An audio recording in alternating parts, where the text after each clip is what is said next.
अगर स्टोरी पसंद आ रही है तो हिंदी स्टोरी चैनल को सब्सक्राइब करें और वीडियो को लाइक करें।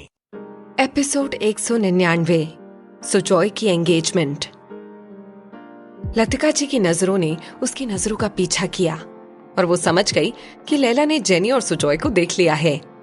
उन्होंने एक तंज भरी स्माइल देते हुए कहा, मेरा मतलब ये है कि आज सुजॉय की एंगेजमेंट है जेनी के साथ। जेनी सुजॉय के बच्चे की माँ बनने वाली है ना।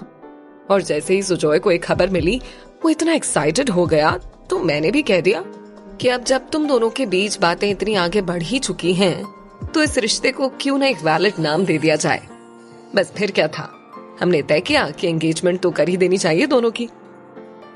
लतिका जी क्या क्या कहे जा रही थी, लैला को कुछ भी सुनाई नहीं दे रहा था। सुन्न हो रहे पैरों और छलकती हुई आंखों को महसूस करते हुए उसकी नजरों के सामने उसे बस सुजॉय और जेनी ही नजर आ रहे थे। ठीक उसी पल सुजॉय की नजरें भी लैला से जा टकराई। लैला को सामने देखकर उसके आंखों में भी जैसे हैरत उतर आई थी।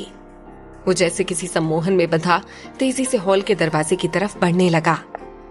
लैला ने जैसे ही ये महसूस किया उसने जल्दी से अपने आंसू पोंछे और कुछ कदम उल्टे पैर ही चलते हुए एक झटके से मुड़ गई और फिर भागते हुए वो टैक्सी की तरफ चली गई। जबकि उसे देखकर उसकी तरफ आते हुए जैसे ही सुजॉय दरवाजे पर पहुंचा उसे एकदम से लतिका जी ने रोकते हुए कहा, अपने कदम यहीं पर रोक लो सुजॉय। इतने मेहमानों और मीडिया की मौजूदगी में अगर तुम ये सब करोगे तो पता है ना क्या तमाशा बनेगा। उनकी आवाज पर सुजॉय ने ठिठकते हुए उनसे कहा, लेकिन माँ मुझे उसे एक्सप्लेन। लेकिन लतिका जी ने उसकी बात काटते हुए कहा, बस सुजॉय कह दिया ना, जाओ वापस स्टेज पर। एंगेजमेंट का मुहूर्त बस होने को ही है। जाओ और जाकर एंगेजमेंट की रस्में अदा करो। पहले ही तुम्हारी बहन और तुम्हारे डैड की वजह से काफी कंट्रोवर्सीज में घिरे हैं हम लोग। मुझे अब और जग हंसाई नहीं चाहिए पहूजा परिवार की। लतिका जी ने अपनी बात खत्म की और दूर स्टेज पर खड़ी जेनी को इधर आने का इशारा किया। उनके इशारे पर जेनी तेजी से स्टेज से उतरकर सुजॉय के पास चली आई। फिर उसका हाथ थामकर उसे लगभग खींचती हुई स्टेज की तरफ ले जाने लगी और सुजॉय जैसे किसी कठपुतली की तरह उसके साथ खिंचा चला जा रहा था। लैला तेजी से भागकर टैक्सी पर पहुंची। टैक्सी वाला उसे इतनी जल्दी वापस लौटते हुए देखकर हैरानी से बोला, अरे इतनी जल्दी लौट आए आप मैडम। लैला ने अपने आंसू कंट्रोल करते हुए धीरे से कहा, हाँ। फिर उसने टैक्सी वाले को अपने फ्लैट का एड्रेस समझा दिया। टैक्सी वाले ने गाड़ी स्टार्ट की और तेजी से वहां से निकल गया। बैक व्यू मिरर में पीछे की तरफ देखते हुए लैला के दिल को न जाने क्यों एक अनजानी सी आस लगी थी। लेकिन पीछे छूटती खाली सड़क ने उसे इस बात का यकीन दिला दिया था कि लतिका जी ने अभी अभी जो कुछ भी कहा था वो सब सच था। बाकी का रास्ता उसने खामोशी से बहते हुए आंसू को हर बार बेदर्दी से पहुंचते हुए गुजारा। रिंग सेरेमनी के डिनर होने तक सुजॉय ने कैसे खुद को संभाल रखा था ये उसका दिल ही जानता था। जैसे ही सारी फॉर्मेलिटीज पूरी हुई और गेस्ट ने जाना शुरू कर दिया वैसे ही वो अपने कमरे में चला आया। कबर्ड में रखी लैला की पायल निकालकर उसने बेसाख्ता उसे अपने सीने से लगाते हुए खुद से ही कहा, मुझे पता है लैला, मेरा ये गुनाह माफी के कबूल नहीं है, लेकिन मैं मजबूर हूँ, बेहद मजबूर। अभी वो ख्यालों में लैला से बातें कर ही रहा था कि तभी दरवाजे पर दस्तक हुई। उसने जल्दी से अपने आंसुओं को पोंछते हुए धीरे से पूछा, कौन? दूसरी तरफ से जवाब आने की बजाय सीधे दरवाजा खोल दिया गया। सुजॉय ने जल्दी से लैला की वो पायल अपने पॉकेट में डाली और सपाट लहजे में बोला, जेनी। जेनी धीरे धीरे चलती हुई उसके पास आई और एकदम से उसके सीने से लिपटते हुए बोली, ओ सुजॉय, तुम नहीं जानते कि मुझसे शादी करने का फैसला लेकर तुमने मुझ पर कितना बड़ा एहसान किया है। ये सुनकर सुजॉय ने कुछ उकताए हुए लहजे में कहा, ये फैसला मैंने किसी एहसान के तहत नहीं किया जेनी, ये मेरी जिम्मेदारी थी और मैं बस अपनी जिम्मेदारी निभा रहा हूँ। ये सुनकर जेनी को कुछ गुस्सा तो आया लेकिन उसे लतिका जी की नसीहतें अच्छे से याद थीं। उसने धीरे से सुजॉय का हाथ थामा और उसे धीरे से अपने पेट पर रखते हुए बोली, तुम्हारे लिए रिश्ता जोड़ने की जो भी वजह हो सुजॉय, मगर मेरे लिए तो तुम मेरा पहला प्यार हो और अब मेरे होने वाले बच्चे के डैड भी। सुजॉय ने जवाब में कुछ नहीं कहा। जेनी को उसका ये लिया दिया अंदाज बुरा तो बहुत लग रहा था, लेकिन वो फिर भी उसके साथ ही लिपटी रही।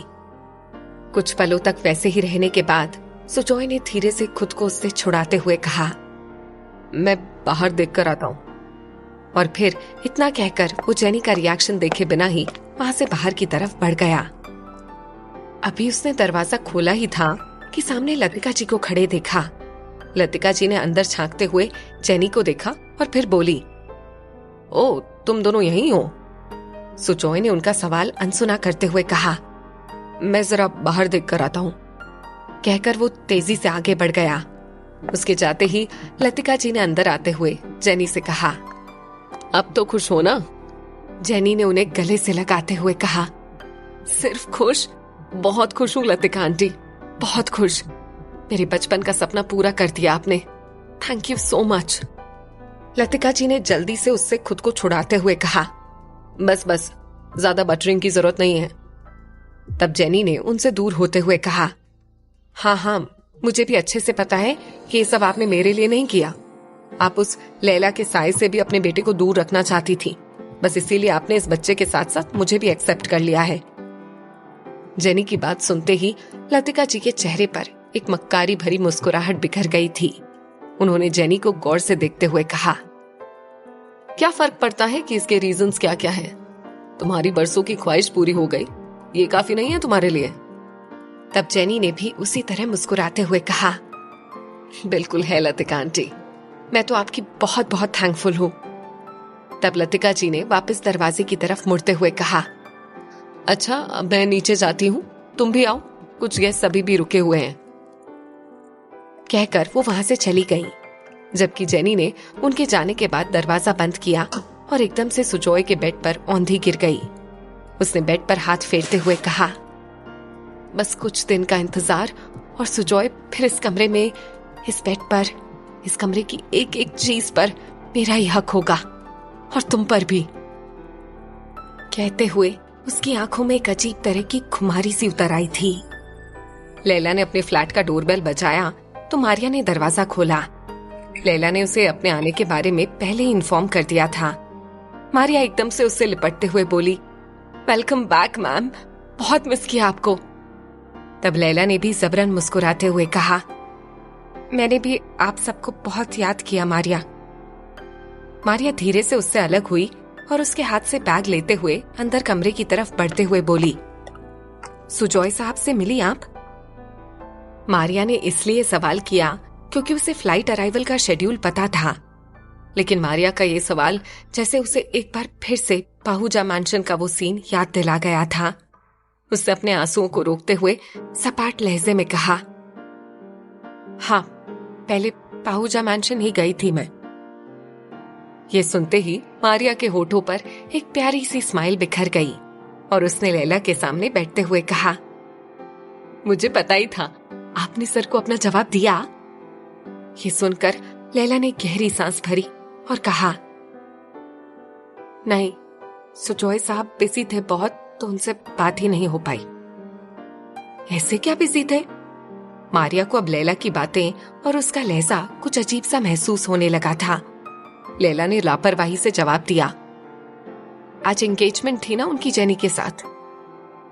ये सुनकर मारिया शॉक्ड रह गई। उसका मुंह खुला का खुला रह गया। उसने एक बार फिर से पूछा, लैला मैम? लैला ने एकदम से उठकर अपना सामान अरेंज करते हुए कहा, हाँ मारिया, और एक बात पता है, सुजॉय साहब बाप भी बनने वाले हैं। क्या? मारिया ने लगभग चीखते हुए पूछा, लेकिन लैला ने तेजी से अपने कपड़े सूटकेस से निकालते हुए कहा, बहुत थकान हो गई है मारिया, एक स्ट्रॉन्ग सी कॉफी पिलाएंगी क्या? मारिया ने तुरंत उठते हुए कहा, जी अभी लाई मैम।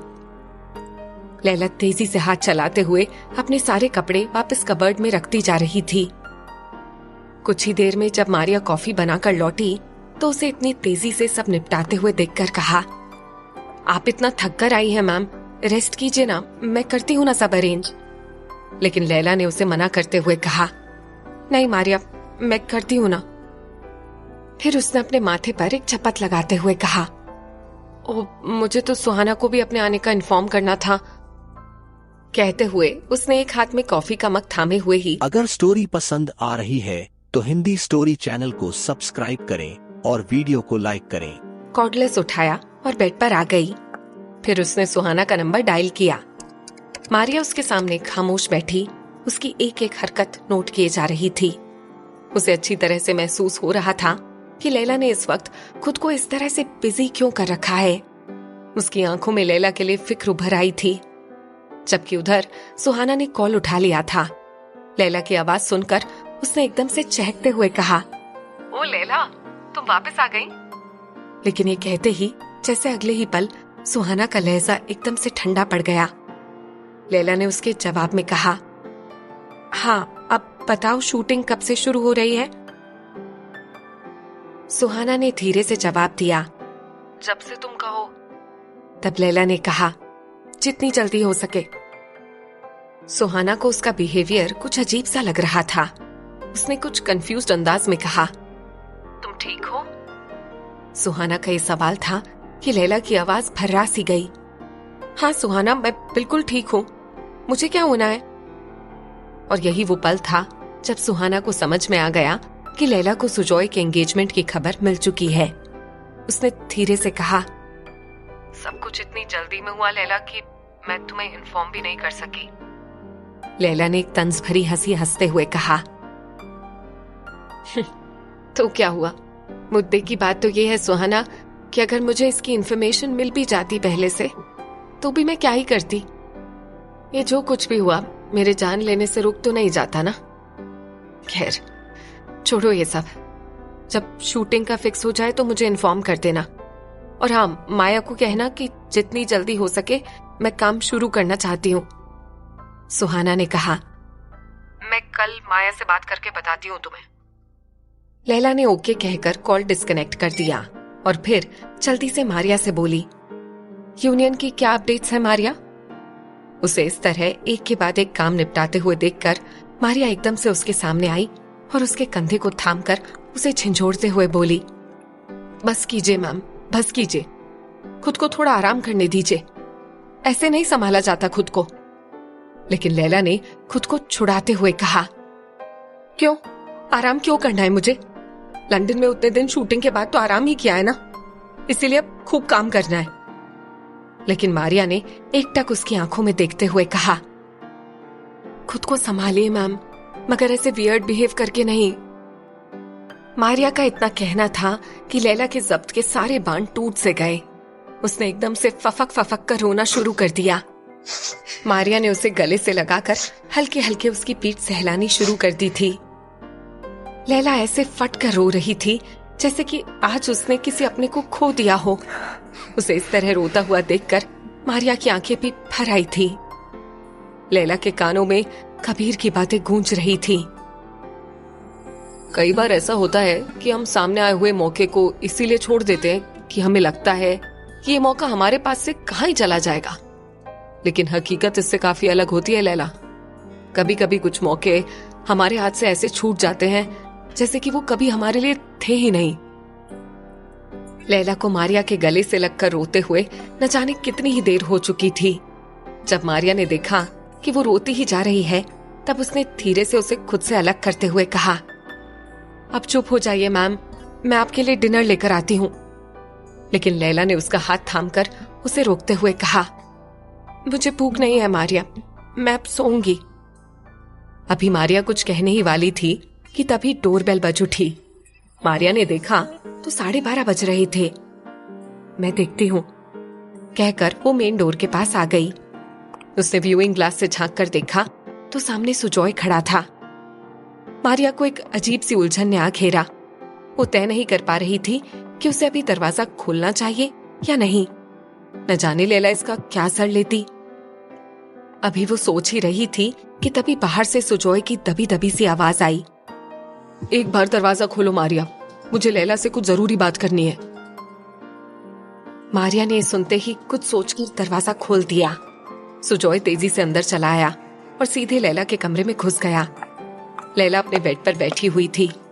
उस पर नजर पड़ते ही उसने खाली नजरों से उसे देखा और एक फीकी हंसी हंसते हुए बोली, सगाई मुबारक हो सुजॉय साहब।